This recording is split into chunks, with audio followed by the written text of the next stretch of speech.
ছিলেন ছাত্রলীগের নেতা, এক ফোঁটা সহ্য করতে পারতেন না জামায়াত ইসলামকে, আর আজ তিনি সেই জামায়াত ইসলামের আমির। হ্যাঁ বন্ধুরা, আপনারা ঠিকই ধরেছেন, আমরা জামায়াতের আমির ডাক্তার শফিকুর রহমানের কথা বলছি। আমরা হয়তো অনেকেই জানি না, ডাক্তার শফিকুর রহমান তার রাজনৈতিক জীবন শুরু করে ছাত্রলীগের মাধ্যমে। এরপর ডাক্তার শফিকুর রহমানের সাথে এমন কিছু ঘটেছিল যার কারণে তিনি ইসলামী ছাত্র শিবিরে যোগ দেন। তো আজকে আমরা ভয়েস অফ সাকসেসের গল্পে ডাক্তার শফিকুর রহমান কেন ছাত্রলীগ ছেড়ে ছাত্র শিবিরে যোগ দিয়েছিলেন তা জানতে পারবো। এছাড়া এই ভিডিওটি দেখলে আপনারা ডাক্তার শফিকুর রহমানের পুরো জীবনী সম্পর্কে জানতে পারবেন। তাই ভিডিওটি অনেক ইন্টারেস্টিং হতে চলেছে, না টেনে একদম শেষ পর্যন্ত দেখুন। আর আপনারা যদি এই চ্যানেলে নতুন হয়ে থাকেন তাহলে অবশ্যই চ্যানেলটিকে সাবস্ক্রাইব করবেন। তো ডাক্তার শফিকুর রহমান 1958 সালের 31শে অক্টোবর সিলেটের মৌলভীবাজারে একটি স্বনামধন্য মুসলিম পরিবারে জন্মগ্রহণ করেন। ডাক্তার শফিকুর রহমান শিক্ষা জীবনে অত্যন্ত মেধাবী ছিলেন। তিনি 1974 সালে এসএসসি পাশ করেন। এরপর 1976 সালে তিনি এইচএসসি পাশ করে সিলেট এমসি কলেজে ভর্তি হয়। এরপর 1983 সালে সিলেট এমসি কলেজ থেকে তিনি এমবিবিএস ডিগ্রি অর্জন করেন।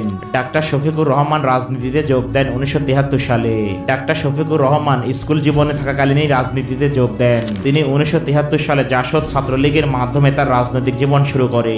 এরপর টানা 4 বছর তিনি ওই সংগঠনের সাথে যুক্ত ছিলেন। এরপর তিনি 1977 সালে বাংলাদেশ ইসলামী ছাত্র শিবিরে যোগ দেন। তো বন্ধুরা, এখন হয়তো আপনারা ভাবছেন কি এমন হয়েছিল যার কারণে তিনি জাসদ ছাত্রলীগ ছেড়ে ছাত্র শিবিরে যোগ দিয়েছিলেন। বন্ধুরা, আপনাদের আমি ভিডিওর শুরুতেই বলেছিলাম ডাক্তার শফিকুর রহমানের জন্ম একটি স্বনামধন্য মুসলিম পরিবারে। আর সেই কারণে ছোটবেলা থেকেই ডাক্তার শফিকুর রহমান অনেক ধার্মিক ছিলেন। আর তিনি যেই সময়টায় জাসদ ছাত্রলীগ করতেন ওই সময়টায় জাসদ ছাত্রলীগকে একটি উশৃঙ্খল সংগঠন হিসেবে পরিচিত দেওয়া হয়।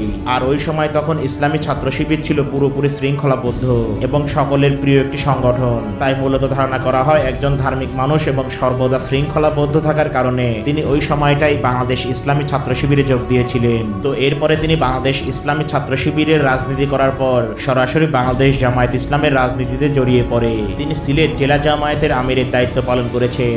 এছাড়া তিনি জামায়াত ইসলামের কেন্দ্রীয় সেক্রেটারি জেনারেলও ছিলেন। এরপরে অবশেষে 2019 সালে ডাক্তার শফিকুর রহমানকে বাংলাদেশ জামায়াত ইসলামের আমির করা হয় এবং বর্তমানে তিনি সেই দায়িত্বেই রয়েছে। বন্ধুরা, জামায়াতের আমির ডাক্তার শফিকুর রহমান একজন চিকিৎসক এবং সমাজসেবক। সর্বদা তিনি দেশ এবং দেশের মানুষজনের জন্য নিরলসভাবে কাজ করে যাচ্ছেন।